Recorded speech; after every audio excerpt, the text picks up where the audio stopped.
Elijah Crowder had never thought life could press a man so low that he would find himself standing in front of a jeering crowd in the dusty town of Silver Spur, agreeing to marry a woman he had never met in exchange for a cow. But then again, the land had a cruel way of humbling men, stripping them of pride, leaving only hunger and desperation, and Elijah, tall but thin, his frame worn to bone and sinew by years of hard labor and empty harvests, knew more than most about that kind of hunger.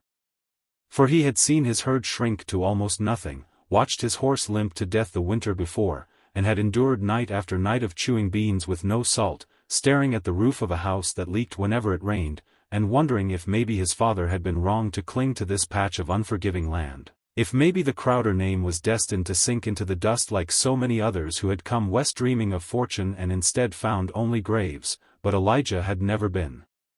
the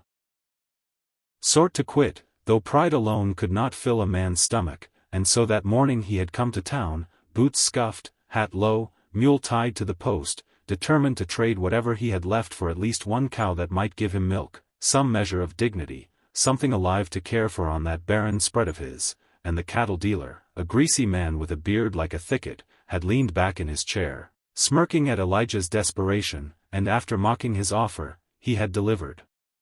a proposal that drew laughter from every man leaning against the saloon rail, every woman peering out the window at the spectacle, a proposal so absurd Elijah at first thought it a cruel joke, for the dealer said, "There's a woman in the boarding house, Crowder, a big one, 400 pounds if she's an ounce, come all the way from the east looking for a husband, but no man here will have her, and she's waiting, growing impatient, and the parson's got time to spare, so here's my bargain. Marry her here and now, and I'll give you a cow, fair trade." And though the crowd roared with laughter, Elijah did not laugh, for his empty barn and gnawing hunger were not laughing matters, and though the idea stung his pride worse than any insult he'd ever known, he found himself whispering, "I'll meet her," his words swallowed almost by the heat-shimmering silence that followed the laughter, and so he was led into the stuffy parlor of the boarding house, where the air smelled of old fabric and dust, and there he saw her, Bertha May, as broad as two men and taller than most, her cheeks flushed from the long journey, her dress stretched tight, her eyes dark and sharp as though weighing him like cattle, and for a long moment neither spoke, until she said in a voice low and gravelly, "You're the poor rancher," and he nodded, too tired to deny it. "That's me, ma'am," and she asked if he had land, and he said yes, and she asked if he had a house, and he said yes, small though it was. And she asked if he had respect for a wife, and he hesitated only a second before answering yes, because whatever else he was, Elijah was no cruel man, and she nodded, saying, "Then I'll do," and just like that, with the parson called in and half the town pressing faces to the window, Elijah Crowder found himself married in a matter of minutes, his hand held in hers, his voice muttering vows that sounded hollow in his own ears, while outside the dealer prepared the cow that was to be his reward. And when it was done, and the crowd spilled back into the street laughing, Elijah walked back to his mule with his new wife following behind, each step echoing in his mind like a death march, though in truth he was alive, more alive than ever, because this was no longer only his life, it was hers too, bound together by vows, by necessity, by the desperate exchange of flesh for livestock. And as they made their way to the ranch, miles of dirt road between them and the jeering town, the silence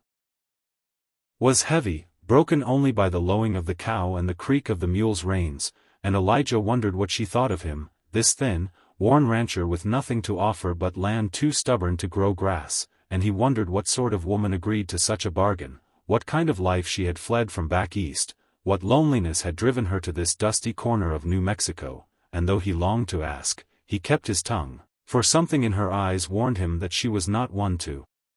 open herself easily. And so they reached the ranch house as the sun sank, painting the sky blood red, and Elijah, ashamed, watched her step into the shack that was his home, its walls leaning, roof patched with tar, floorboards creaking, and he saw her take it in without a word, only a long breath through her nose, and she walked to the room that had been his father's, now hers by right, and she closed the door behind her, the sound of the latch sliding home sharp as a hammer strike, and Elijah sat on the edge of his bed in the adjoining room, staring at the flickering lantern, the cow tethered outside, the silence between them thicker than any night before, and he realized with a start that she had locked the door not out of fear but out of choice, that she, heavier and stronger than him, had no reason to fear a poor rancher, and that knowledge cut deeper than the laughter of the town, for it told him that whatever this marriage was, it would not be simple, and as the moon rose high and cast its cold light across the boards, Elijah lay awake, listening to her footsteps pacing steady on the other side of the wall, each one a reminder that he was not alone anymore, that his life had changed in ways he could not yet grasp, and though he had gained a cow, though his stomach would have milk in the morning, he wondered what price he had truly paid, and if the door that locked that night would ever open again. And in the restless hours before dawn, when coyotes howled and the wind pushed against the rattling windows, Elijah Crowder understood that this was not an ending of poverty but the beginning of a story far stranger, heavier, and more dangerous than anything he had ever known.